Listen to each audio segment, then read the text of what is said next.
नमस्कार, आप हैं यात्रा विद अमित के साथ और आज हमारा सौभाग्य है कि आज हम महाराज जी से बातें करेंगे। कई ऐसे धर्म के विषय होते हैं जो हमारे जैसे लोगों के लिए अभी अनजान है, कई चीजें हम नहीं जानते, तो उसके लिए जिस प्रकार हर सब्जेक्ट के लिए एक सब्जेक्ट एक्सपर्ट होता है, तो उसी प्रकार से हमारे इस टॉपिक के, हमारे इस विषय के जो सब्जेक्ट एक्सपर्ट है उनके साथ है।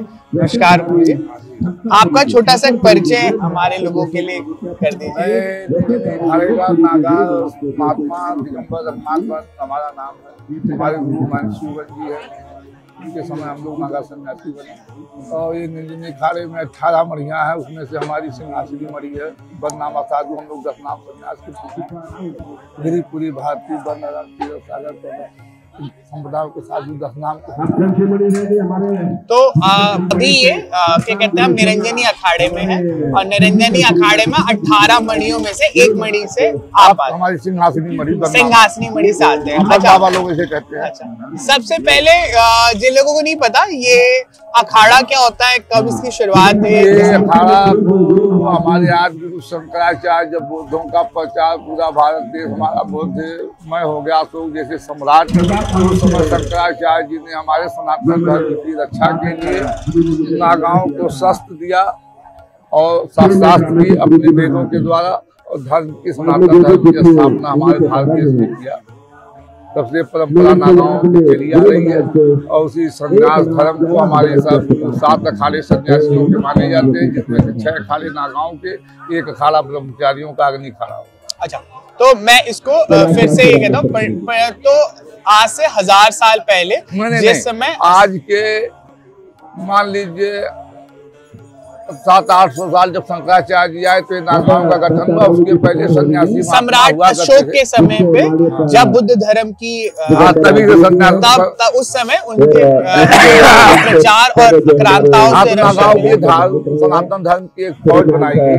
इनके वस्त्र के लिए इनको भस्म दिया गया। इनको वस्त्र की नागाओं को कोई जरूरत नहीं होती है, भस्म को अपना वस्त्र मान के, जो भस्म होती है, जो शमशान की जो भस्म होती है, हाँ, उसको वो अपना जैसे यज्ञ वगैरह वो करते हैं, धूना अपना तपते हैं, धूना लगाते हैं। हमारे नागा सन्यासियों का सबसे मेन धूना होता है।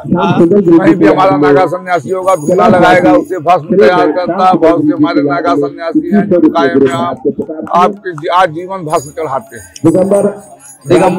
कुछ महात्मा ऐसे हैं जो मेले ठेले में आते हैं, तो वहाँ पर जो स्नान होते हैं या हमारी छावनी प्रदेश जो होती है उसमें भस्म चढ़ाते हैं, नागा दिगंबर होते हैं। और अलग अलग जगहों पे, अलग अलग स्थानों पे हमारे नागा दिगंबर महात्मा सन्यासी लोग रहते हैं। अपना धूना वगैरह उनका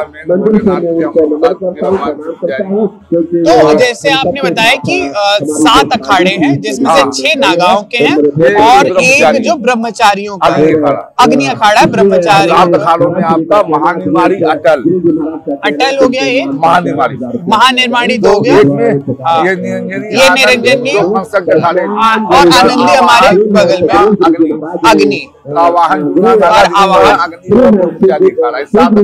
ये 7 अखाड़े हमारे। इसके अलावा भी अखाड़े होते हैं? हाँ, इसके अलावा 13 अखाड़े और हैं। अच्छा, इसके अलावा 13 अखाड़े और उदासियों के 2। उदासी किसे कहते हैं पंडित जी? उदासी किसे कहते हैं? उदासी एक संप्रदाय है, संप्रदाय में उनकी उदासी श्री चंद्र भगवान हुए, ये उनकी उपासना करते हैं। जहाँ पे संस्था जो है पंजाब से करती है। अच्छा, पंजाबी लोग ज्यादा होते हैं, ईसाई श्री चंद्र भगवान को मानने वाले। अच्छा, पंजाब उदासी जो अखाड़ा है उसमें मूलतः पंजाब से आने वाले लोग श्री चंद्र भगवान को मानते हैं, श्री चंद्र जी महाराज को। अच्छा, इन अखाड़ों के अंदर नागा साधु होते हैं, ब्रह्मचारी भी होते हैं, ब्रह्मचारी भी होते हैं। क्या महिलाएं भी सन्यासी होती हैं? हाँ, बहुत सी हमारे अखाड़ों में तो महिलाओं को उतना पवित्रता नहीं दिया जाती है अखाड़े में, और अखाड़ों में महिलाएं भी है। जूना अखाड़े में महिलाएं सन्यासी। हमारे अखाड़ों में महिलाओं का कोई नहीं होता, बल्कि बहुत सी महात्माएं बन जाती है। अच्छा, बन जाती है। क्या हर नागा साधु के लिए वस्त्र त्यागना अनिवार्य रहता है और क्या वो हमेशा वस्त्र त्यागे रहते हैं। कोई भी हमारे नागा सन्यासी अखाड़े में साधु महात्मा बनते हैं, उनको दिगंबर बन के भस्मी चढ़ा के जो हमारा स्नान होता है, चाहे इलाहाबाद, चाहे हरिद्वार का, चाहे उज्जैन का, चाहे नासिक, उस महात्मा में वो दिगंबर होकर भस्मी चढ़ा करके स्नान करेंगे तो उनको थोड़ा कहा जाता है। जो दोबारा वो भस्मी लगा के जाएंगे तो उनको दिगंबरी मिलती है, दिगंबर। और कुंभ के अंदर ही नागा साधु बनते हैं। कुंभ मेले में ही नागा साधु बनाए जाते हैं। उसके बाद उनका अंतिम विद्या संस्कार होता है, जिसमें वो नागा सन्यासी अपना अपने साथ खानदान का अच्छा पिंडदान करते हैं। पिंडदान किसी के मृत्यु के बाद हिंदू धर्म का संस्कार है, अंतिम संस्कार है। हमारे सन्यासियों में विद्या हवन कहते हैं। अच्छा, नागा सन्यासी जब विद्या हवन कर लेता है तो अपना अपने साथ जो परिवार के साथ खाना सबका पिंडदान करके पिंड का दान कर देते हैं। हाँ, ये संसार से निवृत्त हो जाते हैं। उनको जलाने की कोई वैकल्पिक क्रिया नहीं होती। अच्छा, जलाने की मूल रूप समाधि लगती है जल में या स्थल में, या जल या स्थल में नागा। मतलब अगर किसी नागा सन्यासी का अगर वो देहत्याग हो रहा है, जैसे हम आम भाषा में मृत्यु कहते हैं, हाँ, तो वो जल नागा सन्यासी महात्मा हो, भगवाधारी महात्मा हो, उसको जलाना नहीं चाहिए। जलाने से महापाप का। अच्छा, तो वो समाधि ही लेगा। हाँ, जल में लेगा या फिर वो स्थल में लेगा, क्योंकि नागा सन्यासी जो होते हैं वो अग्नि स्वरूप से धारण करते हैं। अच्छा, अग्नि का स्वरूप। आज जीवन वो अग्नि को सेकते हैं, अग्नि को देवता ही मानते हैं। अग्नि अंतिम समय में उनको अग्नि नहीं, जल और थल दो जगह उनका वो होता है। अंतिम यात्रा उनकी जल में या थल में। अच्छा, ज्यादातर महात्माओं की जल में ही हम लोग लगाते हैं, बहुत से कम महात्माओं की थल में लगाते हैं।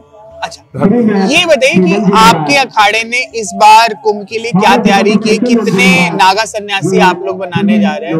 हमारे यहाँ तो नागा सन्यासी हर महाकुंभ में 2000, 4000, 10,000 10,000 से ज्यादा आप लोग नागा सन्यासी बनते हैं।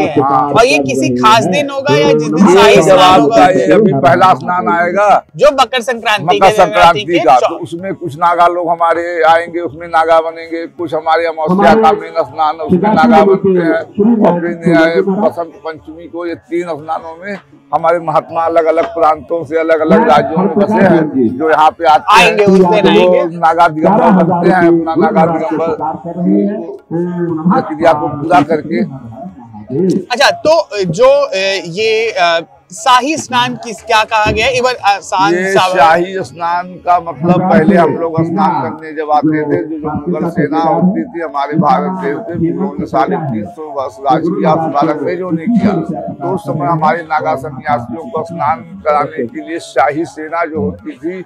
अच्छा, ये मुगलों के समय का दिया गया शब्द है। मुगलों के द्वारा भाषा निकाला हुआ पेशवाई था। अब हमारे सनातन धर्म के लोगों ने उसको छावनी प्रदेश कर दिया। हमारे अच्छा, इसको बदल के छावनी प्रदेश कर, क्योंकि हम लोग ये अच्छा, ये जैसे मैं वास्तविकता जैसे संस्कृति सभ्यता हजारों साल, कई सौ सालों की होती है। मानव शरीर तो 50-60 साल 100 साल का होता है। तो जैसे कई चीजें मुझे बड़ी प्रयागराज में देखने को मिली। कुंभ की जो पेशवाई चलती है वो अल्लाहपुर से चलती है।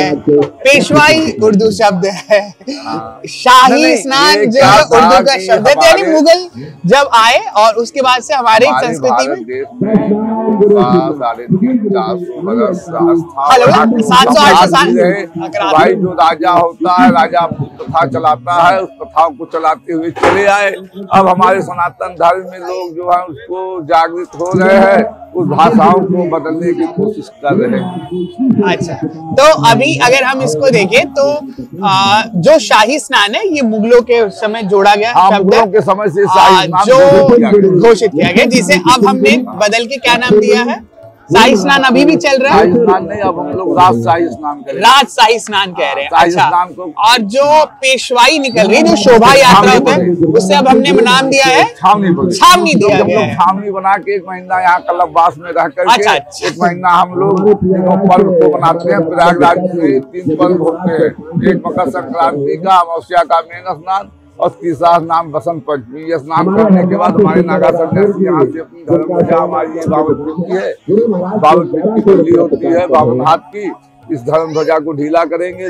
देवी देवता अपना यहाँ से, हमारा देवता अंदर भाला है सब अखाड़ों के, हर अखाड़े का अपना अपना देवता। बसंत पंचमी के बाद सब अखाड़े यहाँ से कूच कर जाएंगे इलाहाबाद प्रयागराज के। प्रयागराज जो हमारी लोग जमातें जितनी भी हैं सब हमारी जमातें यहाँ से पूछ करके इलाहाबाद बनारस जाएंगे, बनारस में महीना रहेंगे वहाँ होली। तो होली वगैरह करने के बाद सब जितने भी अखाड़े वाले हैं सब अपने अखाड़ों में जहाँ जहाँ जिसके अखाड़े वहाँ पे चले जाएंगे। अच्छा, अब कुछ छोटे छोटे सवाल है वो बताइएगा। कोई अगर महाकुंभ आ रहा है अपने परिवार के साथ, उनको किन बातों का ध्यान रखना चाहिए, क्या क्या चीजें वो आए और कहाँ कहाँ उनको संगम में स्नान के वक्त आना चाहिए?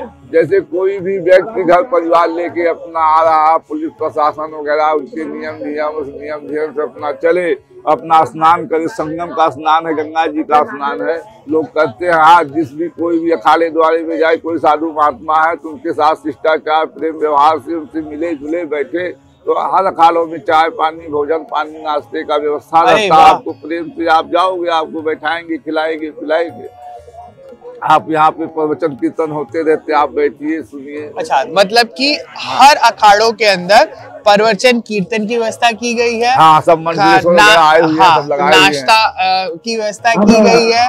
उसके बाद अगर कोई किसी सन्यासी से मिलना, जैसे मेरा सौभाग्य आपसे मिलना चाहे तो आपसे, अगर जीवन की कोई शंका दुविधा अगर उस समस्या से ग्रस्त है तो उससे वो बात कर सकता है, उससे धर्म मार्ग पे जा सकता है। इसके अलावा महीने के लिए यहाँ सब महात्माओं का, सब महात्मा लोग धूना लगाते हैं, अपना वो करते हैं, जिसके जो है अपना रहता है। पब्लिक का जो है कल्याण करने के लिए आते हैं। अच्छा, एक सवाल और है जिसका आप बताइएगा। अगर शाही स्नान के दिन जितनी भीड़ हो रही है, जितना एक बहुत बड़ा संख्या में लोग आने जा रहे हैं, क्या कोई अगर संगम में स्नान करने आना चाहता है तो क्या शाही स्नान के अलावा भी किसी दिन आ सकता है? हाँ, नहीं, शाही स्नान का तो अखाड़ों का जो शाही स्नान होता है वो अलग अलग प्रक्रियाओं से होता है, सबका अपना नंबर लगा रहता है। लेकिन आम पब्लिक को संगम नहाने के लिए अलग से बनाया जाता है। किसी भी दिन आ सकते हैं, कभी भी नहा सकते। मतलब जो 14 तारीख से लेकर आखिरी अमावस्या का आखिरी स्नान होगा, कभी भी नहा, तो उसके बीच में कभी भी आप आकर स्नान कर सकते हैं। जरूरी नहीं कि आप शाही स्नान के दिन ही आए। में कहते माघ मगर अगर जब माघ के महीने में सूरज जो रविगत को होता है तो यहाँ माघ में हर साल यहाँ पे कम से कम 2, 4, 5 करोड़ पब्लिक तो आती है, श्रद्धालु आते हैं 2 से। हाँ, मतलब अगर मैं कहूँ इसको 20 से 30 मिलियन, अगर ये विदेशी भाषा में गए 20 से 30 मिलियन लोग एक क्या कहते हैं मकर संक्रांति के दिन वैसे ही आते हैं। मेले का यहाँ हर साल आयोजन होता है सरकार के द्वारा, सब साधु संत महात्मा आते हैं, माघ मेला करते हैं। लेकिन महाकुंभ जो आता है इसका महत्व और बढ़ जाता है। हमारे महात्मा साधु संत भगत जो सनातन धर्म को मानने वाले हैं, देश विदेशों से आते हैं यहाँ पर और इस महाकुंभ मेले को मनाते हैं। और सनातन धर्म का अपना एक स्तंभ बताते हैं कि हाँ सनातन धर्म वाले हैं कि नहीं। इससे भीड़ें बढ़ जाती हैं, कभी 5 करोड़, कभी 4 करोड़, ऐसे 3 करोड़ स्नानों में हो जाती है। व्यवस्था। एक 2 और सवाल है मेरे। आज हमने देखा कि जूना अखाड़ा का एक जो पेशवाई निकली वो लगभग कई किलोमीटर तक रही। कितने सारे साधु संत, नागा सन्यासी, हाथी घोड़ा। अखाड़ा क्या है? इसकी भव्यता बहुत मैंने पहली बार देखा है। हर जाति को महात्मा बनाते हैं। अच्छा, ये हर जाति समाज के हर वर्ग के लोग, ऐसा नहीं कि केवल ब्राह्मण समाज से जनसंख्या ज्यादा है। अच्छा, ऐसा नहीं है कि जूना अखाड़ा में किसी एक जाति विशेष के ही साधु सन्यासी, हर जाति के बनाए। हमारा अखाड़ा है, इसमें सवर्ण जातियों को महात्मा बनाया जाता है। अच्छा, जो समाज में जो जातियां चलती हैं और छोटी जाति तो हर अखाड़े के हमारे अखाड़े में। अच्छा, एक चीज आपसे पूछना चाहूंगा आपके अखाड़े में कितने विदेशी सन्यासी होंगे और वो कितने लोग इस बार कुंभ में आ रहे हैं, या वो लोग यही रहते हैं? हमारे अखाड़े में विदेशी महात्मा तो बहुत कम है, थोड़े बहुत विदेशी लोग हैं वो इस बार आ रहे हैं। हाँ, वो आते हैं, कुछ मंडलेश्वरों के, कुछ और महात्माओं के भगत जगत हैं जो विदेशी आते हैं। एक कोई अगर निरंजनी अखाड़े में आना चाहता है तो पूरा उसका पता क्या रहेगा वो एक बार बता दीजिए सेक्टर के साथ, जो श्रद्धालु आना चाहे। ये हमारा निरंजनी अखाड़ा है, अखाड़ा मार्ग पे ये तीसरे नंबर पे हमारा निरंजनी अखाड़ा पड़ता है। पहले महात्मा डल है, निरंजनी अखाड़ा है। बहुत बहुत धन्यवाद पंडित जी, आपने समय दिया। भला करे, कल्याण करे।